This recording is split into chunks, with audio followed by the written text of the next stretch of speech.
We're going to turn now to the mass layoffs at the Department of Education. After the firings and earlier buyouts, the department has been slashed in half since President Trump took office. Senior political correspondent Rachel Scott has that story. Good morning, Rachel. George, good morning to you. And these are sweeping and mass layoffs that are happening at the Department of Education, and what the Education Secretary is calling the first step toward dismantling the agency altogether.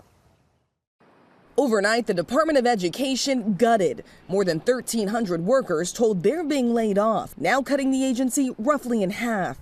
Education Secretary Linda McMahon saying those cuts are just the first step. What we did today was to take the first step of eliminating what I think is bureaucratic bloat. The department is already the smallest of all cabinet-level agencies, but is responsible for everything from managing federal loans for colleges to enforcing civil rights laws in schools. The leader of the nation's largest teachers union says students will pay the price. There is no way that that's going to lead to faster service.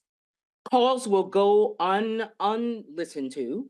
Emails will go unread. We know that. McMahon asks what will happen to some of the department's critical programs, like Pell Grants and funding for students from low-income families. We kept all of the right people and the good people to make sure that the outward-facing programs, the grants, the appropriations that come from Congress, all of that are being met, and none of that's going to fall through the cracks. McMahon says the president has given her a mandate to strip down the agency and work with Congress to eliminate it. Democrats blasting the Trump administration's push to shrink the size of the federal government. Throughout this administration, we're seeing cuts.